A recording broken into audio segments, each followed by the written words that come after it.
ओम अज्ञानतिमिरन्धस्य ज्ञानञ्जनशलाकया चक्षुरुन्मिलितं येन तस्मै श्रीगुरुवे गुरुवे नमः। Hare Krishna and welcome everybody. Third chapter 8 श्लोक करेंगे आज, तो प्लीज रिपीट आफ्टर मी। नियतं कुरु कर्म त्वं नियतं कुरु कर्म त्वं कर्म ज्यायो ह्यकर्मणा कर्म जायो ह्यकर्मणा कर्मणा शरीरायत्रापि ते शरीरयत्रापि च ते न प्रसिद्धेद कर्मणा न प्रसिद्धेद अकर्मणा। कर्मणा। ओके, ट्रांसलेशन कौन पढ़ेगा? कोई वॉलंटियर करेगा पढ़ने के लिए? I can read, Prabhuji. Please go ahead. Perform your prescribed duty, for doing so is better than not working. One cannot even maintain one's physical body without work. Should I read purport also? Yes please. There are many meditators who misrepresent themselves as belonging to high parentage and great professional men who falsely boast that they have sacrificed everything for the sake of advancement in spiritual life. Lord Krishna did not want Arjun to become a pretender. Rather, the Lord desired that Arjun perform his prescribed duties as set forth for Kshatriyas. Arjuna was a householder and a military general, and therefore it was better for him to remain as such and perform his religious duty as prescribed for the householder's Kshatriya.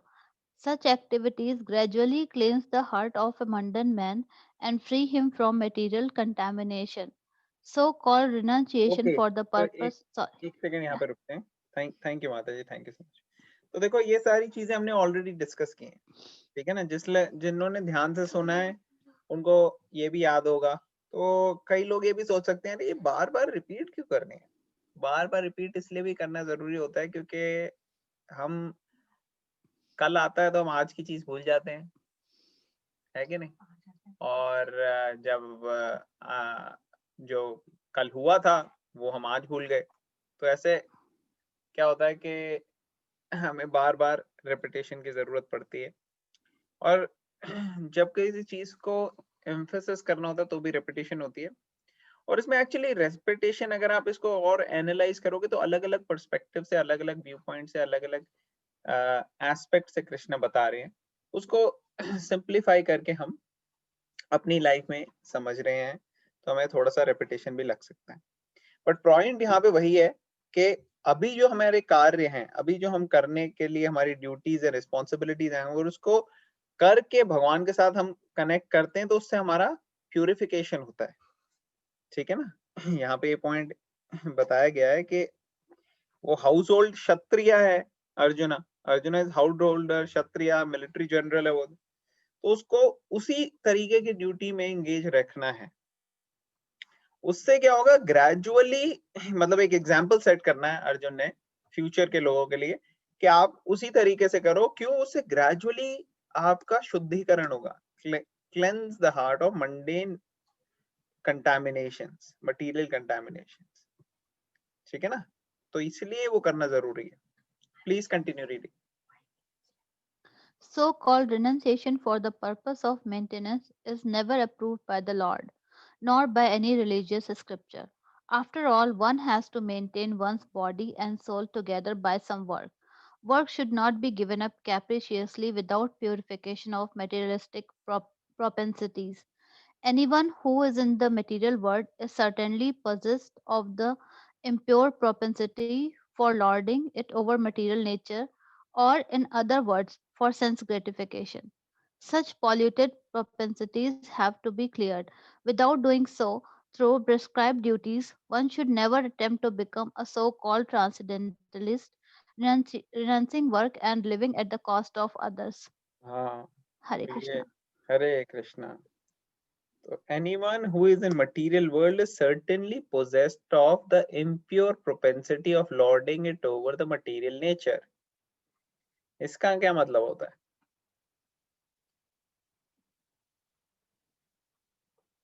इसका मतलब यहाँ पे लिखा हुआ है in other words हमारी प्रवृत्ति है सेंस ग्रेटिफिकेशन की, ठीक है ना। तो इनको ये प्रोपेंसिटी को क्लियर करना है, इसको ठीक करना है। जैसे कई बार लोग सोचते हैं कि चलो भाई हम जाएंगे किसी धाम में, किसी होली प्लेस में जाएंगे और वहां हम गंगा में स्नान करेंगे, तो गंगा में स्नान करने से हमारे पाप सारे शुद्ध हो जाएंगे, पाप चले जाएंगे। एक्चुअली अगर गंगा से स्नान करने से हमारे पाप चले भी गए तो भी पाप करने की प्रवृत्ति नहीं गई, और क्या होता है हम बाहर आते हैं और हम फिर पाप करने शुरू कर देते हैं। तो इसलिए पाप करने की प्रवृत्ति जो जड़ है उसको जड़ से निकालने के लिए ये प्रोसेस है भगवत गीता का, जो हमें फॉलो करना चाहिए। और ये कब स्टार्ट करना चाहिए? जब आप अपनी फैमिली लाइफ में या जो भी सिचुएशन में आप हो उसके अंदर इसको अप्लाई कर सकते हो, वो टाइम है स्टार्ट। अगर कोई स्टूडेंट है तो स्टूडेंट लाइफ में उसको स्टार्ट करना चाहिए अप्लाई करना, ठीक है ना। फिर स्टूडेंट के बाद जैसे वो हाउस होल्ड लाइफ हुआ तो उसमें अप्लाई करना चाहिए, सीधा संन्यास पे नहीं आ जाना चाहिए। तो ये पॉइंट है यहाँ पे। अगर आप उसके तरीके से चलोगे स्टूडेंट लाइफ में, इसको अच्छे से फॉलो करोगे, उसको समझोगे और अप्लाई करोगे, तो आपके प्रोपेंसिटीज जो हैं वो क्लियर होगी। अदरवाइज सेंस ग्रेटिफिकेशन की प्रवृत्ति है हमारी, और उसमें हम एब्रप्टली अगर सब कुछ छोड़ दें तो वो उसमें सक्सेस मिलना बहुत मुश्किल है। कृष्णा रेकमेंड नहीं कर रहे ऐसा प्रोसेस। आगे चलेंगे। ये हमने पिछले दिनों कई पॉइंट्स डिस्कस किए हैं, इसलिए अब हम ज्यादा इसमें एलैबोरेट नहीं करेंगे। 3.8 में कवर कर चुके हैं, 3.9 पे चलते हैं। अगर किसी को कुछ कमेंट, कोई क्वेश्चन, कोई पॉइंट है अगर आप तो ऐड कर सकते हैं, नहीं तो वील गो टू 3.9 जो कि बहुत बहुत इंपॉर्टेंट श्लोक है। ओके, तो 3.9 पे जाएंगे। आप प्लीज रिपीट कीजिए मेरे पीछे। यज्ञर्थात् कर्मणोऽन्यत्र यज्ञार्थात् कर्मणोऽन्यत्र लोकोऽयं कर्म बन्धना लोकोऽयं लोकोऽयं कर्मबन्धना तदर्थं कर्म कौन्तेय तदर्थं कर्म कर्म कौन्तेय कौन्तेय मुक्त संगः समाचर। मुक्त मुक्त संगः संग समाचर। समाचर। ओके, तो ये बहुत इंपॉर्टेंट श्लोक है। ट्रांसलेशन पढ़ेगा, ट्रांसलेशन कौन पढ़ेगा? मैं पढ़ूं? गो अहेड माता जी, गो अहेड, पढ़िए। Work done as a sacrifice for Vishnu has to be performed. Otherwise, work causes bondage in the material world. Therefore, O son of Kunti, perform your prescribed duties for his satisfaction, and in that way, you will always remain free from bondage. हाँ, तो ये बहुत important है। जैसे कई लोग कहते हैं हाँ कर्म, भगवत गीता में क्या लिखा है, उन्होंने कभी पढ़ी नहीं होगी भगवत गीता, लेकिन कहते हैं हाँ कर्म करना चाहिए, कर्म करना चाहिए। उनको यही नहीं पता कि क्या होता है कर्म, क्या होता है विकर्म, क्या होता है अकर्म, और क्या होता है कर्म योगा, क्या होता है कर्म कांडा। उनको ये सब चीजें पता नहीं है, बस एक अक्षर इधर उधर से कहीं से सुन लिया उन्होंने, वो वही बोलते रहते। एक्चुअली कर्म तो करना चाहिए, उनकी बात सही है, लेकिन वो किस कॉन्शियसनेस में करना चाहिए कर्म, क्या एटीट्यूड होना चाहिए और किस तरीके से करना चाहिए कर्म, वो इस पर्टिकुलर श्लोका में मिलेगा आपको, ठीक है ना। हम श्लोका फिर से पढ़ते हैं संस्कृत। किसको ये श्लोका आता है कंठस्थ? यज्ञ अर्थात कर्मणोऽन्यत्र आता है आपको? आप बोलोगे यज्ञ अर्थात कर्मणोऽन्यत्र? ओके, कौन बताएगा किसको आता है shloka Sanskrit? Prabhuji, I can say. Hare Krishna. Hare Krishna माता जी। Okay, I wasn't sure if you could hear me. Hare yes. यज्ञार्थात् कर्मणो अन्यत्र लोकोऽयं कर्म बन्धना तदर्थं कर्म कौन्तेय मुक्त संगा समाचर। Okay, very good, excellent. और कोई बच्चे हैं यहाँ पे? हमारे किड्स स्कूल में सब बच्चों को भी आता है ये श्लोका। आप बोलोगे? बोलो। यज्ञार्थात् कर्मणोऽन्यत्र लोकोऽयं कर्मबन्धनः तदर्थं कर्म कौन्तेय मुक्तसंगः समाचरा। Very good, okay. और कोई बच्चा, किड्स, और कोई पेरेंट्स? तो ये अच्छा श्लोक है, लोग याद कर सकते हैं, इंपॉर्टेंट है। क्या इंपॉर्टेंट है इसमें कि कर्म कैसे करना है। कई लोग बोलेंगे आपको कि कर्म करो, कर्म कैसे, किस कॉन्शियसनेस में? वो ये कॉन्शियसनेस कि work done as a sacrifice for Vishnu has to be performed, otherwise work causes bondage. Work क्या होता है? कर्म बंधना, बंधन में डाल देता है कर्म। जो भी हम कर्म करते हैं उससे हम बंध जाते हैं। और जब हम ये भगवान की सेटिस्फैक्शन के लिए करते हैं तो वो सही तरीके से ट्रांसेंडेंटल स्पिरिचुअल डिवाइन एक्टिविटी होती है, और वो हमें बांधता नहीं है। इनफैक्ट वो हमें लिबरेट करता है। जो ऑलरेडी हमने अपने पपेट शो की बात की थी ना, हमने पपेट्स ने हमारे को कंट्रोल करके रखा हुआ है और उसके हिसाब से हम चलाते हैं अपने आप को, जैसे जैसे पपेट्स मूव कर रहे हैं। उसी तरीके से यहाँ पे जो काम है, जो वर्क है, उससे वो पपेट्स की रस्सियां खुल जाती हैं और फिर वो फ्रीडम मिलती है उनको। और वो पपेट कौन है? हम है। हमें फ्रीडम मिलती है अगर हम इस तरीके का काम करें, भगवान से कनेक्टेड है। ये बहुत इंपॉर्टेंट श्लोक है। हम इसका पर्पट अच्छे से पढ़ेंगे, ठीक है? कौन वॉलंटियर करेगा पर्पट पढ़ने के लिए? मैं पढ़ूं प्रभु जी? हाँ जी, प्लीज पढ़िए। हाँ जी। Since one has to work even for the simple maintenance of the body, the prescribed duties for a particular social position and quality are so made that purpose can be fulfilled. Yagna means Lord Vishnu or sacrificial performances. All sacrificial performances are meant for the satisfaction of Lord Vishnu. The Vedas enjoins Yagno vai Vishnu. In other words, the same purpose is served whether one performs prescribed yagnas or directly serves Lord Vishnu. Krishna consciousness is therefore performance of yagna as it is prescribed in the verse. The Varnashrama institution also aims at satisfying Lord Vishnu.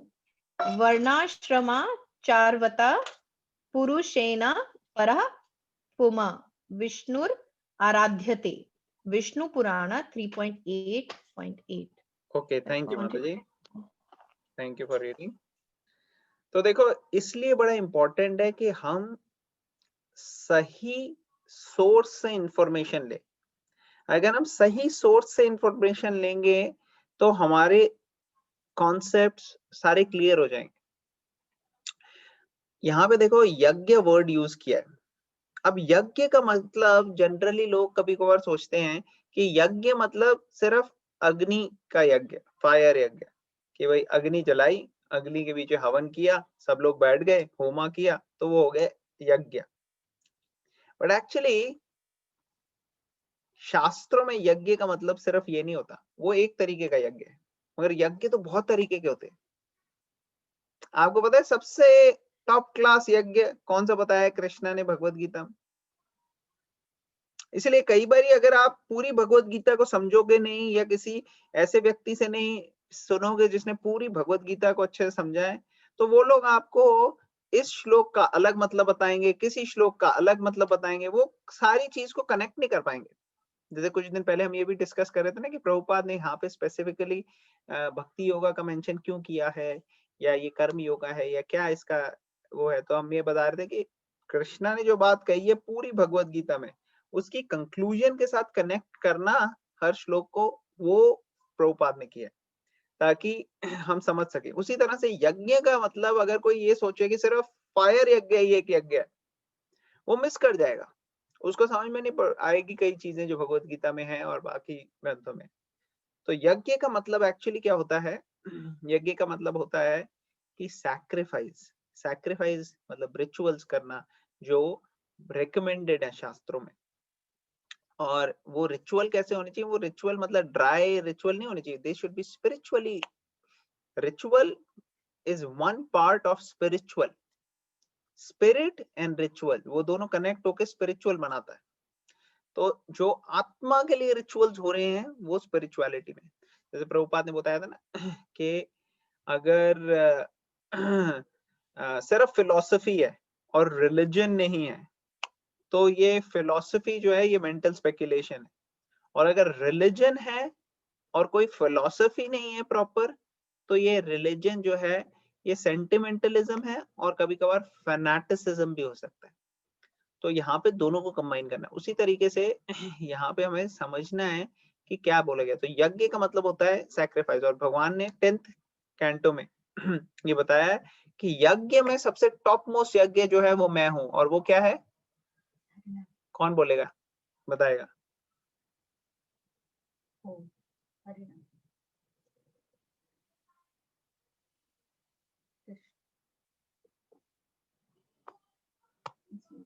भगवान ने बताया है कि जपा, जपा means भगवान के नाम को मेडिटेट करना, ये टॉप मोस्ट सैक्रिफाइस है, ऐसा बोला है भगवान ने.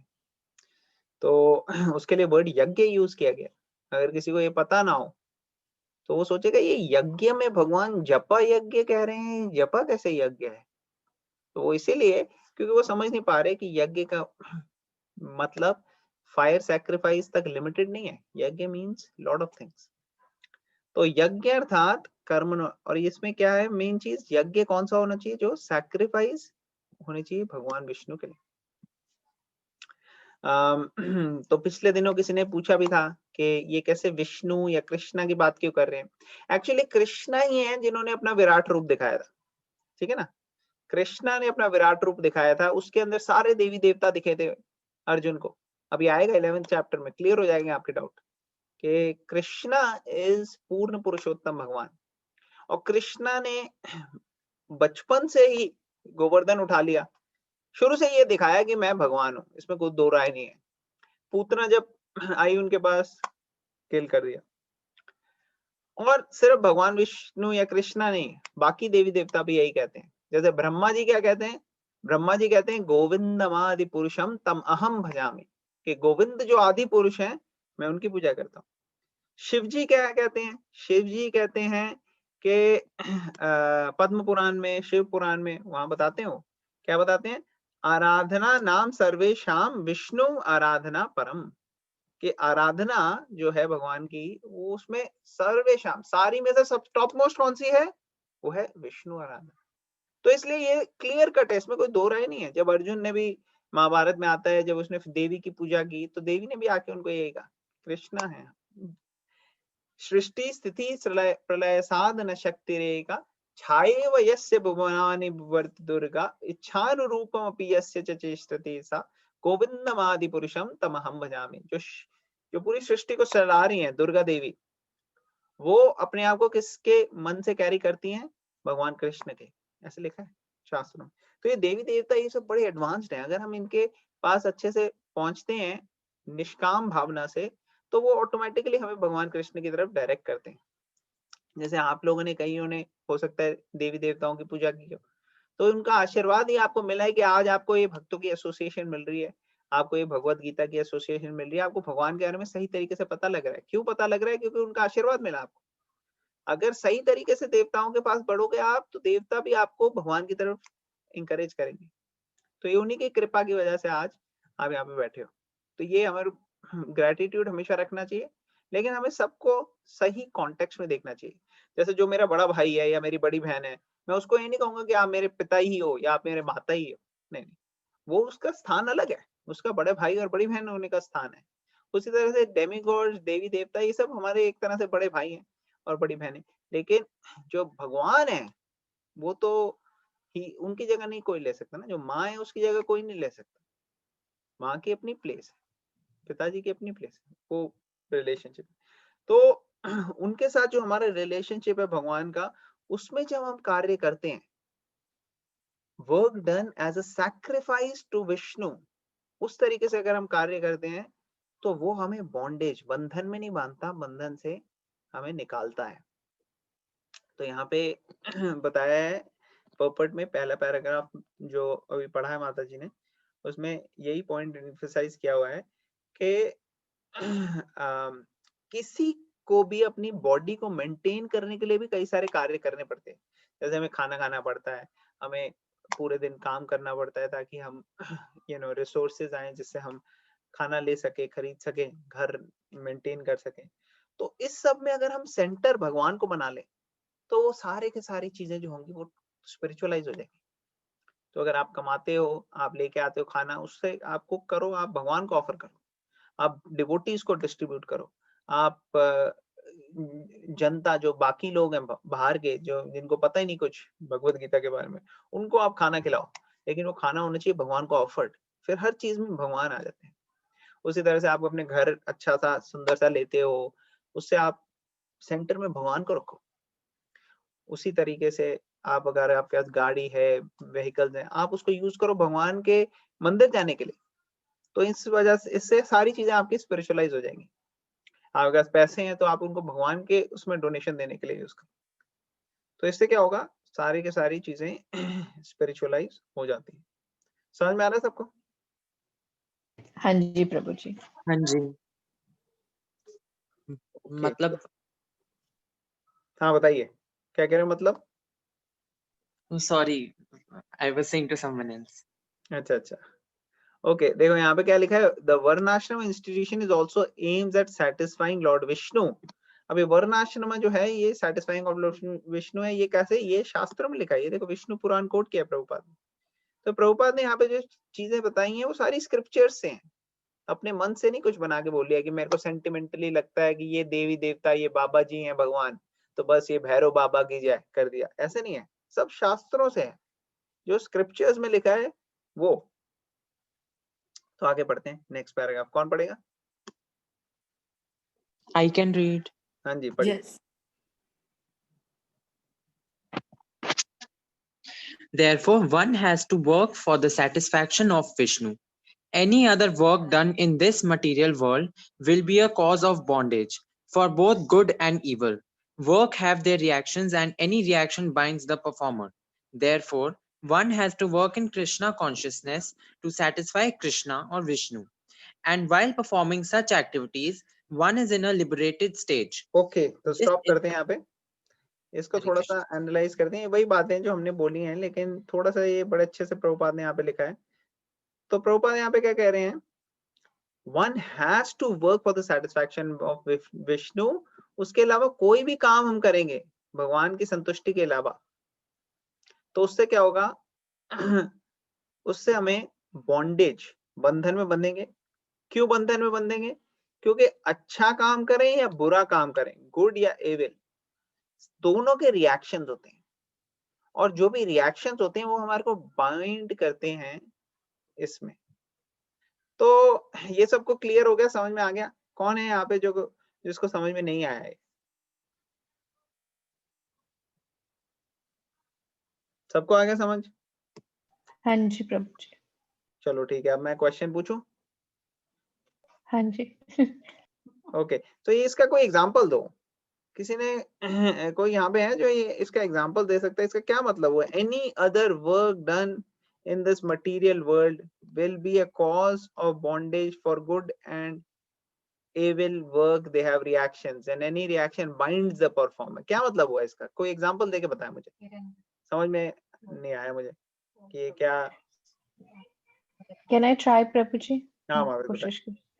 सो प्रभु जी कैसे होता है ना, जैसे हम सतोगुना में होते हैं तो हम देखते हैं कि हम दान करते हैं, तो हम दान करते हैं, लेकिन अगर हम वो दान इसलिए करते हैं कि हमें करना चाहिए, ये हमारे लिए अच्छा होगा, किसी का भला होगा, पर हम उसको भगवान की उसमें सरेंडर नहीं करते, तो क्या रहता है कि जो हम दान करते हैं, जो हम अच्छा कर्म करते हैं, जो भी हम किसी को देते हैं, वो भी हमें बाइंड करता है। उससे क्या होता है कि हमको एक बेहतर जन्म मिल जाएगा। हो सकता है हम इस तरह से पूरी लाइफ दान करें और सतोगुना मेरे, तो हो सकता है कि हम कहते हैं ना स्वर्ग लोक चले जाएंगे, आपको अच्छी योनि मिलेगी, आप अच्छे घर में जन्म लेंगे, तो इससे भी आपका बंधन बंधा रहता है। लेकिन जब हम वही दान या वो इस तरह से करते हैं कि मैं ये भगवान को समर्पित है, और जैसे हम देखते हैं कि जो इस्कॉन टेम्पल है, जैसे हम देखते हैं कि खाना वो किसी खिलाते हैं लोगों को, है ना, जैसे अभी कोई भी स्थिति आती है तो नॉर्मल भी खाना खिलाते हैं, तो वो इसलिए नहीं खिलाते कि हम ये खिलाएंगे तो इससे हमारा भला हो जाएगा, हमको थोड़ा और बेहतर हो जाएगा। वो उनकी मतलब आपकी जो मनोस्थिति रहती है वो भगवान को सरेंडर होके रहती है, तो वो आपको बाइंड नहीं करता। लेकिन हम पर्सनल लेवल पे जब ऐसा करते हैं तो हम अपनी बेटरमेंट के लिए करते हैं, तो उससे फिर हम अच्छे जन्म में जाते हैं, लेकिन हमें मुक्ति मतलब हम वैकुंठ के लिए तैयार नहीं होते, ऐसा मुझे लगता है। थैंक यू माता जी, thank you, nice example. Okay, और कौन बताएगा? हाँ बताओगे, कौन बताएगा? और कौन एग्जांपल दे सकता है? प्रभु जी, जैसे Yes. लास्ट कई सारे लेक्चर्स में आपने डिस्कस किया था महाराज भरत के लिए, तो उन्होंने मतलब when he was so much connected to deer, he was I mean he was bind in the material world, जैसा कि ये आप डिस्कस कर रहे हैं कि he was not doing this for the service of Lord Krishna, so he was binded, मतलब उनको पुण्य तो मिला क्योंकि उन्होंने बचाया हिरण को, but he was binded again in the material world. Very nice example. Yes, कि देखो उन्होंने अपनी तरफ से तो अच्छा करना चाहा, गुड एक्शन किया कि उसको बचाया, लेकिन उसमें बंध गए, वो उसके साथ अटैच हो गए, तो इसलिए कुछ पता नहीं होता कौन सा हमारा एक्शन हमारे को कहाँ बाइट कर ले। ठीक है ना? मैं कई साल पहले जब आया अमेरिका, तो वहां पे एक मैं किसी को देख रहा था, उसने बोला एक पेशेंट को, उसने कहा my karma came and bit me. तो पहली बार ही मैंने सोचा कि सुना किसी अमेरिकन से कर्मा, तो फिर मैंने उससे पूछा, तो ये फिर मैंने देखा काफी कॉमन टर्मिनोलॉजी है, ये यूज करते हैं, my karma came and bit me, right, Americans भी। तो कहने का मतलब है कि जो पॉजिटिव या नेगेटिव जो भी हम कर्मा करते हैं वो हमारे को बाइंड कर लेता है, और कभी भी आकर हमारे को karma can come and bite us. Okay, और कोई एग्जांपल? और कोई एग्जांपल दे सकते हैं कि कैसे गुड एंड बैड दोनों की जो कर्मा जो है वो बाइंड ही करते हैं हमें?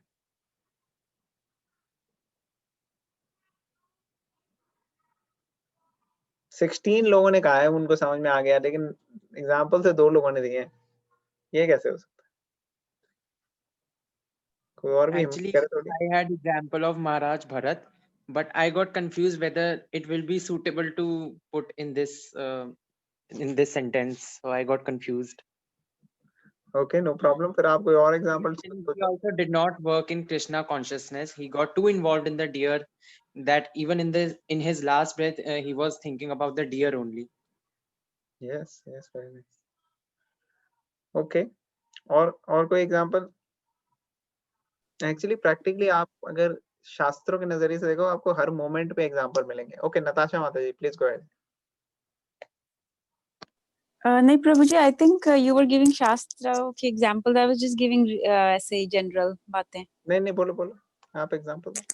I was just saying on the same lines as Rakshita Mataji, but to make this statement of Prabhupada clearer, तो जैसे कि गुड कर्मा बाइंड कैसे करता है? अगर आपने सोचा कि मैं कुछ अच्छे काम करता हूँ, चलो मैं जाके किसी को चैरिटी देता हूँ, खाना खिलाता हूँ, तो वो आपने गुड किया, लेकिन उससे क्या होगा नेक्स्ट लाइफ में या फिर in this life later on आपको आपके साथ भी कोई अच्छा कर देगा, so that's how that will come back to you. आपको भी कोई खाना खिला देगा जब आपको नीड होगी, आपकी भी कोई हेल्प कर देगा, कोई चैरिटी देगा, तो जो आपने गुड किया किसी के लिए वो आपको वापस मिल जाएगा उसी तरीके से जितना आपने किया। अगर आपने किसी का कुछ बुरा किया, आपने किसी को मार दिया, किसी की चोरी की, कुछ गलत किया किसी के साथ, तो आपके साथ भी अगली लाइफ्स में कभी या फिर in this life later on कुछ गलत होगा। द वन एग्जाम्पल जो मुझे शास्त्रों से आ रहा है याद is that of Dhritarashtra, and maybe people have heard that story कि धृतराष्ट्र ने, मुझे याद नहीं आ रहा किससे, बट किसी से पूछा था जब उनके सब 100 sons मारे गए आफ्टर द वॉर, कि ऐसा क्यों हुआ मेरे साथ कि 100 बेटे थे मेरे और 100 के 100 मारे गए मैंने ऐसा क्या किया था? तो फिर उन्होंने उनको बताया धृतराष्ट्र को, maybe Prabhu ji can tell the story better, कि तुमने 100 जन्म पहले एक किसी बर्ड के बच्चों को मारा था, ऐसा कुछ था। 100 बर्ड्स को मारा था। तो इसीलिए तुम्हारे भी जब 100 बच्चे हुए तो तुम्हें भी वो उनका दुख झेलना पड़ा। सो उन्होंने फिर पूछा कि 100 जन्म बाद क्यों मुझे इस चीज की पनिशमेंट मिली? तो उन्होंने कहा क्योंकि एक भी पुत्र प्राप्त करने के लिए आपको एक जन्म चाहिए होता है। तो 100 जन्म लगे 100 पुत्र पाने के लिए, और फिर तुम्हें वो वापस मिला जो तुमने किसी का साथ बुरा किया था। तो तुम्हारे भी 100 पुत्र मारे गए। इसी तरीके से दशरथ महाराज का example, I don't know if that fits here, but उनको भी जब किसी के पुत्र को अलग कर दिया था, उनको तो खैर it was curse, that he was curse कि उनको भी अपने पुत्र से विरह झेलनी पड़ेगी। So some examples that come to me, Prabhuji, but main thing is that जो भी good या bad करते हैं, unless it is in Krishna consciousness, that good and bad will just come back to you. It will be returned back to you. कोई favor है तो favor will be returned back to you. Bad किया तो bad will be returned back to you. It does not free you, so it keeps you entangled in the cycle of birth and death. That's how I understand, Prabhuji. Thank you. Thank you. Nice example. Okay, तो आगे चलते हैं. Who will read next? Prabhuji, you were giving examples from Shastras. I was waiting. Actually, I was saying if we get the vision, अगर हम शास्त्र के हिसाब से देखेंगे तो हमारे को लाइफ में हर एग्जाम्पल में ही देखेगा ये स्टेटमेंट ट्रू है. जो भी हमारे को प्रैक्टिकली देख रहे हैं, लोग जनरली बड़े बिविल्डर हो जाते हैं, घबरा जाते हैं कि अरे ये मेरे साथ ही क्यों हो रहा है, या ये इस सिचुएशन में कैसे हो रहा है, ये क्यों हो रहा है मेरे साथ. और लेकिन जिसको शास्त्रों ज्ञान है, शास्त्रों के हिसाब से जो देख रहा है, उसको हर सिचुएशन में एक्चुअली ये चीज, ये स्टेटमेंट मिलेगी कि कैसे अच्छे और बुरे से हम बनते जा रहे हैं.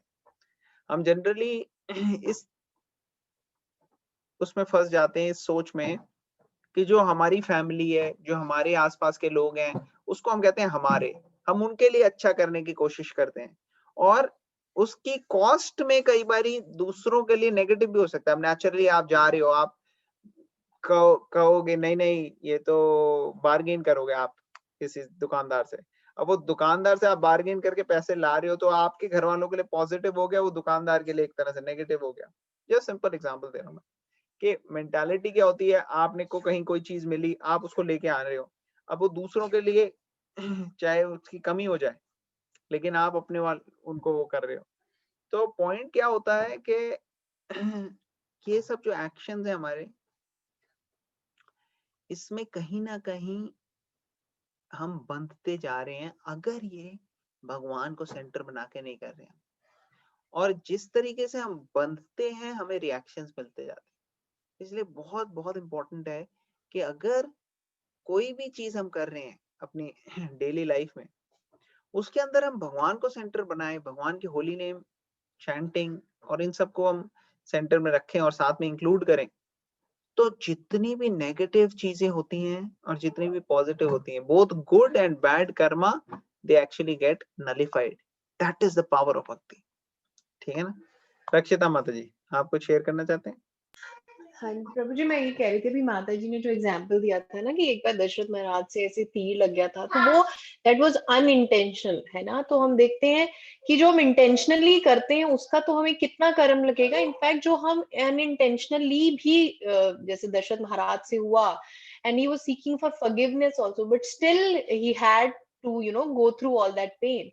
सो इट्स सो इम्पोर्टेंट. हम देखते हैं कि 24 घंटे या जिस भी तरह से जब से भी आप अपनी भक्ति शुरू करते हैं, माइंडफुल रहना इट्स सो इम्पोर्टेंट. कि अनइंटेंशनल से भी अगर इतने सतयुग में भी लोगों को इतना वो चीजें भुगतनी पड़ी है, तो आप इंटेंशनली करोगे तो फिर क्या होगा. So I was thinking that प्रभु जी. Thank you. अच्छा, दशरथ महाराज का जो है एग्जाम्पल, वो हम क्लासिक एग्जाम्पल नहीं मानते क्योंकि वो एक लीला है. दशरथ महाराज प्योर डिवोटी हैं और ये एक लीला का अरेंजमेंट था. तो वो उससे हम सबक ले सकते हैं अपनी लाइफ में कि देखो ऐसे प्रॉब्लम हो सकती है. बट दशरथ महाराज पर से is not really bound by all these things. वो बंधे नहीं हुए थे, वो एक लीला का पार्ट था. जैसे प्योर डिवोटी की लाइफ में जो होता है वो कर्मों की वजह से नहीं होता है। प्रहलाद महाराज को अपने कर्मों की वजह से नहीं भुगतना पड़ रहा था, वो एक लीला थी। लीला में कई बार ऐसी चीजें होती हैं जो कि देखने में लगती हैं बड़ी हॉरिबल, बट एक्चुअली वो हॉरिबल नहीं होती, क्योंकि वो भगवान का एक लीला पास टाइम होती है एक अरेंजमेंट के लिए, तो उसके ऐसे कॉन्सिक्वेंसेस नहीं आते प्योर डिवोटी को। तो समझने के लिए आप लोगों ने जो एग्जांपल दिया वो अच्छा है, but also from the level of actual understanding I wanted to make this point कि don't take this as as a karmic thing, ठीक है ना। तो अब हम आगे चलते हैं। देयरफॉर से कौन पढ़ेगा? हरे कृष्णा प्रभु जी। हाँ, Hare Krishna. Indu aunty please go ahead. Therefore, one has to work in Krishna consciousness to satisfy Krishna or Vishnu, and while performing such activities, one is in a liberated stage. This is the great art of doing work, and in the beginning, this process requires very expert guidance. One should therefore act very diligently under the expert guidance of a devotee of Lord Krishna, or under the direct instruction of Lord Krishna himself, under whom Arjuna had the opportunity to work. Nothing should be performed for sense gratification, but everything should be done for the satisfaction of Krishna. This practice will not only save one from the reaction of work, but also gradually elevate one to the transcendental loving service of the Lord, which alone can raise one to the kingdom of God. Hare Krishna. Hare Krishna, thank you. तो देखो यहाँ पे ये बड़ी important चीज है कि भगवान, कई लोग ये कहते हैं देखो भाई अर्जुन तो लकी था, किस्मत वाला था, उसके पास तो कृष्णा थे, उन्होंने तो बता दिया था। अब हमारे पास तो कृष्णा नहीं है, हम कैसे मान लें, हम कैसे समझ लें? अर्जुन के पास कृष्णा था, उन्होंने डायरेक्टली बता दिया था, लेकिन हम कैसे बताएं? तो यहाँ पे पॉइंट ये है कि आप अर्जुन ने जो कृष्णा से सुना वही अगर आप भगवत गीता में पढ़ के एक डिवोटी से सुनो और सीखो तो आपको वही बेनिफिट मिलेगा। अदरवाइज अगर आप ये सोचते रहो नहीं नहीं नहीं भगवान खुद आएंगे तभी मैं मानूंगा, खुद आएंगे तभी मैं मानूंगी, तो इसकी कोई गारंटी नहीं है कि भगवान खुद भी आ जाए तो भी आप मान लो। जैसे दुर्योधन के सामने भगवान खुद आए थे और दुर्योधन को बोला था कि भैया ये मत कर, तू दे दे उनको 5 गांव ही दे दे, बस 5 गांव दे दे और कुछ देने की जरूरत नहीं है तेरे को। दुर्योधन ने कहा एक सुई की नोक के जितनी जगह भी नहीं दूंगा मैं, 5 गांव तो छोड़ो। अपने फटाफट उसने बुलाया अपने सोल्जर्स को, जाओ इसको कृष्णा को ही कैप्चर कर लो, और कृष्णा ने उसी वक्त अपना विराट रूप दिखाया। तो कहने का ये मतलब है कि ये जो प्रवृत्ति है ना दुर्योधन की प्रवृत्ति, ये कई बार इंसानों को ये सोचने में मजबूर करती है कि नहीं नहीं नहीं अगर कृष्णा खुद आएंगे तब मैं मानूंगा, तो खुद आएंगे मैं। कृष्णा जब आएंगे तब तक बहुत लेट हो चुकी होगी, और कृष्णा किसके रूप में आएंगे? मृत्यु के रूप में, डेथ के रूप में आएंगे। टाइम, कृष्णा कहते हैं मैं टाइम, और टाइम से हर चीज, बड़े बड़े पहाड़ भी जो है वो पत्थर चूर चूर हो जाते हैं, बड़े बड़े जो समुद्र हैं वो सारे के सारे ड्राई हो सकते हैं। ये सब काल की शक्ति से होता है। तो भगवान जब आएंगे तो बहुत लेट हो चुकी होगी, इसलिए भगवत गीता के रूप में, भगवान के होली नेम के रूप में, भक्तों के रूप में भगवान ने ऑलरेडी हमारे को इतनी अपॉर्चुनिटीज दी हैं कि हम उसको ग्रास्प कर सकें, जिससे भगवान हमारे हृदय में जो रियलाइजेशन है उसके रूप में आके हमारे को टोटली प्यूरिफाई कर सके। तो ये बहुत इंपॉर्टेंट है हमें समझना कि हमें पोस्टपोन नहीं करते जाना, प्रोक्रेस्टिनेट नहीं करते जाना कि नहीं नहीं अभी मन नहीं है हमारा करने का। आपका मन नहीं है, no problem, death will come, उसको कैसे फेस करें? इसलिए every single step you are taking is a eternal bank account. आप एक एक स्टेप जो ले रहे हो, एक एक दिन आप सुनने के लिए आ रहे हो, एक एक बार आप पढ़ रहे हो भगवत गीता को, एक एक चीज आप अंडरस्टैंड कर रहे हो, वो सारे के सारे आपके बैंक अकाउंट में, इटर्नल ट्रांसेंडेंटल बैंक अकाउंट में जमा होते जा रहे हैं सारी की सारी चीजें। और वो आप भूल जाओगे लेकिन भगवान नहीं भूलेंगे। कई बार लोगों के लिए आप कुछ करते हो, सामने वाला अगर भूल जाए तो आपको बड़ा दुख होता है कि अरे यार देखो इतनी मैंने चीजें करी इसके लिए और ये चीज हो गई। इनफैक्ट अगर आप 100 चीजें करो किसी के लिए, 1000 चीजें करो और एक चीज ना करो तो उसे वो एक चीज याद रहती है कि हाँ फलाने ने इस दिन ये नहीं किया था मेरे साथ, और वो 100,000 चीजें जो आपने की है वो भूल जाता है वो सामने वाला। होता है कि नहीं होता? एक्सपीरियंस किया कभी किसी ने आप में से? every time. Every time, right? Every time ऐसा। तो इसलिए आपको याद रहे, सामने वाले को भूल जाते हैं। लेकिन इस केस में क्या होता है, आप भूल जाओगे टाइम के साथ कि आपने भगवान के लिए क्या किया है। भगवान कभी भी नहीं भूलेंगे। इनफैक्ट पुराने जन्मों में भी जो आपने किया आपको नहीं याद होगा, भगवान को भी याद है कि आपने क्या क्या किया। तो आप सोचो ऐसे व्यक्ति के लिए करो जो हमेशा याद रखे और पूरी तरीके से रेसिप्रोकेट कर सके आपके साथ, इसका मौका है आपके पास करने का।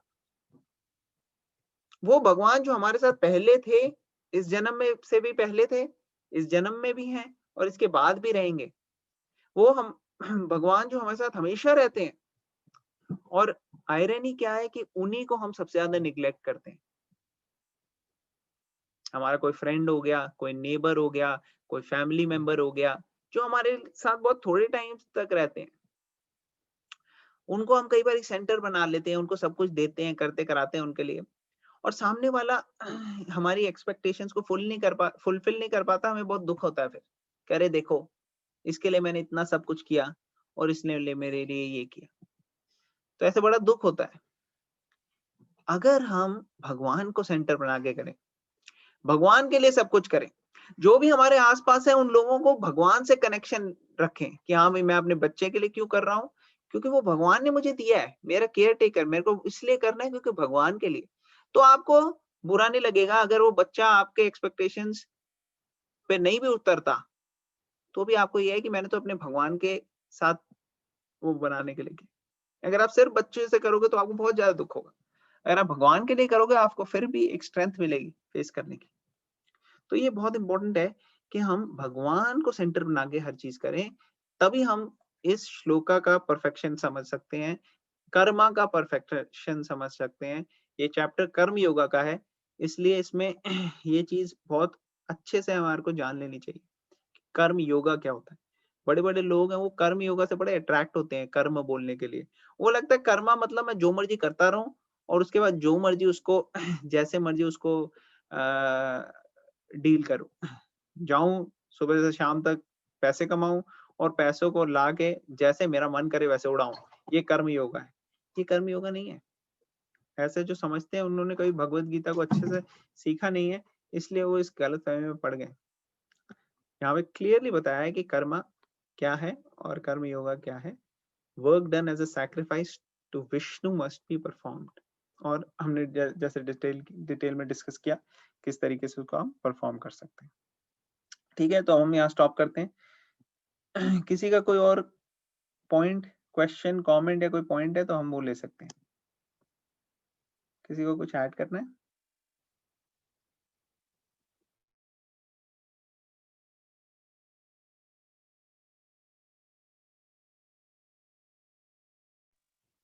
Prabhuji, हाँ जी please. I have some doubts from chapter 1. हाँ परफेक्ट टाइम है, पूछ लो अभी आप। Okay. Small doubts हैं Prabhuji. First मुझे ये सोच रही थी, so when Sanjay was telling all that, I mean all this Bhagavad Gita to Dhritarashtra, so that means Dhritarashtra also heard this Bhagavad Gita at least one time. हाँ देखो कितने अच्छे पॉइंट आपने बताया, वेरी गुड। हाँ बताओ। So yeah, that's what I mean. So he also heard this, but I mean he just understand it. He just heard it, right? हाँ तो देखो कई लोगों ने भगवत गीता सुनी, कृष्णा ने बोली अर्जुन को, अर्जुन ने सुनी, संजय ने सुनी, धृतराष्ट्र ने सुनी, लेकिन इफेक्ट सबका कितना डिफरेंट हुआ। क्यों? क्योंकि सिर्फ सुनने से नहीं काम चलता। भगवत गीता की ट्रेनिंग होनी बहुत जरूरी है, समझना बहुत जरूरी है भगवत गीता को। और कृष्णा से जो डायरेक्टली सुनी अर्जुन ने, उसके बाद क्वेश्चन पूछ के उसने ये बोला कि हाँ मेरे सारे डाउट्स क्लियर हो गए, आप जो कह रहे हो वही सही है, मैं वही करूंगा। ये एटीट्यूड जो था उसकी वजह से अर्जुना का ये पता लगता है कि उसको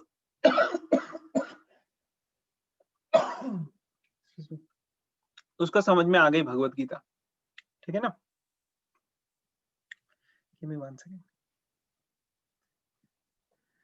तो उसमें ये पता लगता है कि अर्जुन को समझ में आ गई भगवत गीता, क्योंकि जो कृष्णा ने बोला वही उसने किया। उसी तरह से जब हम सीखते हैं भगवत गीता, हमारे को उसी तरीके से उसकी प्रैक्टिकल एप्लीकेशन समझनी चाहिए कि भगवान बोल रहे हैं जो भगवत गीता में, हम वो कर रहे हैं अपनी लाइफ में या नहीं कर रहे।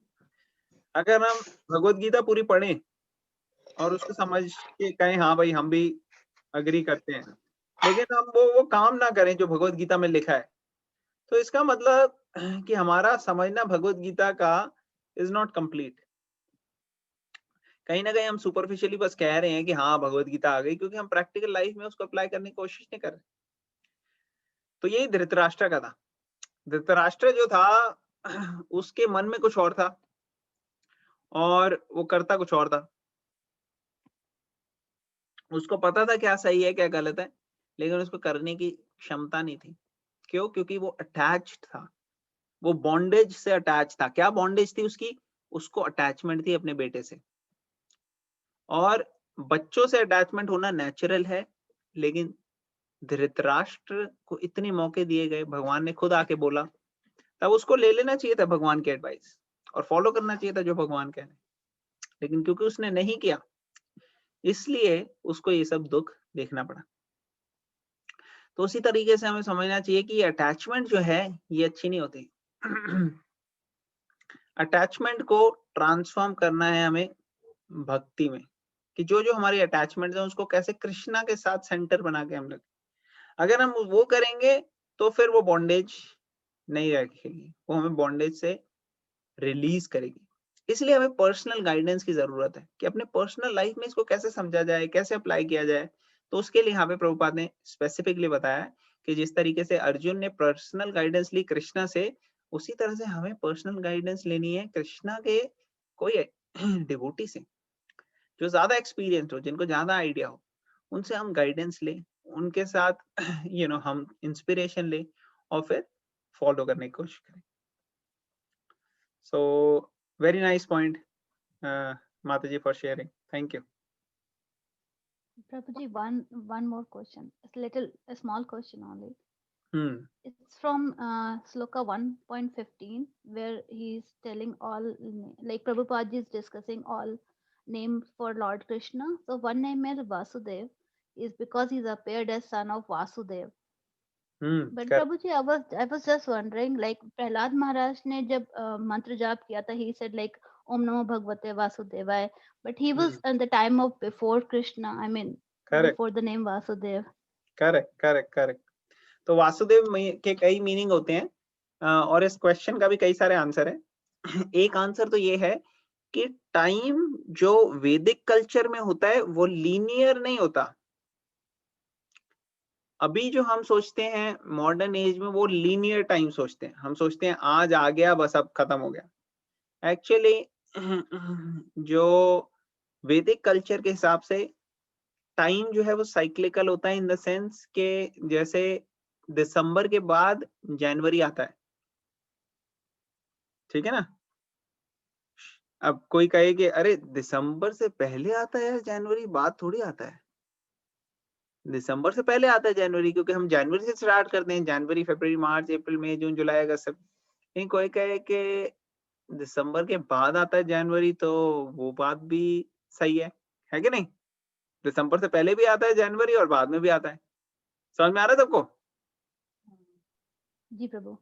उसी तरह से प्रहलाद महाराज से पहले भी आए कृष्णा और बाद में भी आए। कैसे? क्योंकि सतयुग में तो प्रहलाद महाराज आए और सतयुग के बाद आएंगे कृष्ण यहाँ, मगर सतयुग से पहले भी तो कृष्ण आए थे ना। समझ में आ रहा है?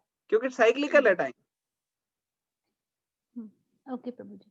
तो ये जो शास्त्र के मंत्र हैं, ये ऐसा नहीं कि बस कलयुग में बनाए हैं, ये इटर्नल है। हरे कृष्ण महामंत्र सतयुग में भी एग्जिस्ट करता है। ये इटर्नल वाइब्रेशंस है, ये टाइम से बियॉन्ड है। तो ये जो ओम नमो भगवते वासुदेवाय उन्होंने नाम लिया है, वो इसलिए बड़ा पावरफुल है क्योंकि वो भगवान का नाम है। और वसुदेव स्थिति एक लेवल ऑफ कॉन्शियसनेस भी होती है जो प्योर डिवोटीज की होती है, वसुदेव, ठीक है ना। तो वो वसुदेव स्थिति भी प्रभुपाद कई जगह मेंशन करते हैं, आप देखोगे। तो ऐसे कई सारे और भी बड़े सारे एस्पेक्ट्स हैं जिसमें मैं आंसर कर सकता हूँ बेस्ड अपॉन जो शास्त्रों में है, बट अभी के लिए सफिशिएंट है। आपका क्वेश्चन का आंसर हो गया ना? जी प्रभु जी, थैंक यू प्रभु जी। That should be sufficient. Okay, thank you माता जी। All right, और कौन क्वेश्चन पूछेगा? किसी का कोई क्वेश्चन, कमेंट या कोई पॉइंट हो? I have a confusion, मतलब एक हाँ चीज जी, इसमें पूछिए। आपने भी बोला कि Dhritarashtra was pure devotee and इसलिए उनका एग्जांपल हमें नहीं, नहीं मानना। धृतराष्ट्र का कहाँ प्योर डिवोटी? हमने आपने तो भी कहा राम जी के पिताजी की बात हुई थी ना, तब हमने कहा था। अच्छा अच्छा ठीक है दशरथ महाराज की बात कर रहे थे, तब हमने बोला था कि दशरथ महाराज इज प्योर डिवोटी, और उनके जो उनको उनकी किलिंग और जो श्राप का एस्पेक्ट था, that was a Leela and it wasn't Karma, ये बोला था मैंने। तो जब तो अब भगवान का कोई प्योर डिवोटी होता है तो उसका कोई कर्मा नहीं होता। फिर प्योर डिवोटी को भगवान अपनी शरण में लेके अपने हिसाब से चलाते हैं। जैसे यशोदा माई, ऐसे नहीं कि उन्होंने कोई कर्म किए थे खराब, या फिर देवकी मैया ने कोई कर्म किए थे कि उसके इतने बच्चे मर गए, ऐसा नहीं हुआ। ये लीला है भगवान की। वो कर्म करते ही नहीं है, वो कर्मा में रहते हैं। Karma means transcendental pure divine work. वो भगवान के हिसाब से ही चलते हैं अपने आप को। लेकिन जिनको भगवान से मतलब जिनको भगवान ने किल किया या जो भगवान के सामने आए, वो भी तो बहुत फॉर्चुनेट है, राइट? अगर कृष्णा के आसपास जो भी लोग हैं, तो उन्होंने भी कोई अच्छे पहले काम किए होंगे जो उनके साथ या उनके द्वारा उनका मोक्ष प्राप्त हुआ। हाँ, तो उसको कर्म नहीं कहते हैं, उसको कहते हैं भक्ति। जैसे आप लोग भी हो, सब लोग आप कर रहे हो, अब आप भक्ति में ही अगर आगे आगे काम करोगे तो फिर आप भगवान के पार्षद बनोगे, भगवान के साथ रहोगे आप। आपको जरूरी थोड़ी है कर्म करना। तो इसको कहते हैं भक्ति के ट्रांसेंडेंटल जो एक्टिविटीज होती हैं उनको अकर्मा कहते हैं। वो कर्मा से कंटामिनेट नहीं होते, वो प्योर ट्रांसेंडेंटल होते हैं। एक तो अकर्मा का मतलब होता है कि कोई काम ना करना, और एक अकर्मा का मतलब होता है ट्रांसेंडेंटल हाईली स्पिरिचुअल एक्टिविटी जो भगवान के साथ कनेक्टेड है। तो हम जब अकर्मा का मतलब यूज करते हैं तो उसका मतलब ये है कि भगवान के साथ कनेक्ट। तो उन्होंने उसमें काम किया, और बड़े सारे एस्पेक्ट हैं, अलग अलग तरीके के पार्षद होते हैं भगवान के, एसोसिएट्स। वो एक अलग टॉपिक है डिटेल का, कौन से एसोसिएट्स होते हैं, कौन होते हैं नित्य सिद्ध, कौन होते हैं साधना सिद्ध, ऐसे अलग अलग चीजें, वो कभी हम फिर डिस्कस करेंगे जब भगवद गीता हो जाएगी। ओके, और किसी का कोई question? Thank you for asking nice questions. Okay, तो आई थिंक दैट्स ग्रेट। कल की क्विज के लिए सब रेडी हैं?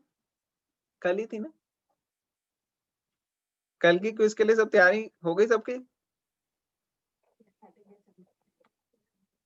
कल करनी है या सैटरडे को करनी है या संडे को करनी है?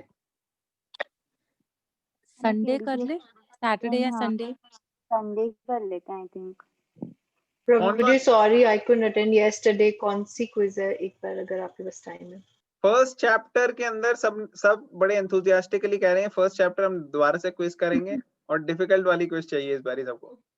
उन्होंने कहा कि पिछली बारी बड़ी आसान क्विज बनाई आपने, इस बारी आप पर्पट्स के बीच बीच में से क्वेश्चंस निकाल के देना। तो मैंने कहा चलो ये अच्छा बात है, क्योंकि सब देखना चाहते हैं कि कौन कितने पानी में है, कहते हैं ना।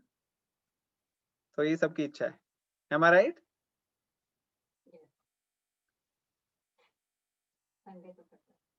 तो संडे को करनी है क्विज, आपको 2 दिन और मिल जाएंगे पढ़ने के लिए। प्रभु जी संडे को करते हैं प्लीज। तो संडे को करते हैं। आप संडे तक भगवत गीता के सारे फर्स्ट चैप्टर के सारे श्लोक और पर्पट अच्छे से पढ़ लो, और बाकी तो वही जो स्टोरीज हमने सुनाई हुई हैं, भरत महाराज की हो गई, अजामिल की हो गई, और कौन हो गया, ऐसे जो सिंपल सिंपल स्टोरीज हमने पुराने वीडियोस में देखी है, सुनिए आप लोगों ने, उसी में से क्वेश्चन होंगे, इजी होंगे, लेकिन पर्पट में से जरूर होंगे क्वेश्चन। और पर्पट वाले क्वेश्चन पिछली बारी मैंने लिए नहीं थे ज्यादा, क्योंकि मैं सिंपल रखना चाहता था। इस बारी मैं चाहता हूँ सबको कि पर्पट पढ़ो, बड़ी अच्छी अच्छी चीजें हैं उसमें बताई हुई हैं, तो वो सब हम पूछेंगे, ठीक है। Okay, thank you everybody, thank you very much everybody. Comment करते हैं यहाँ पे। भगवत गीता की जय, श्रील प्रभुपाद की जय जय, जय हरे कृष्ण हरे जय हरे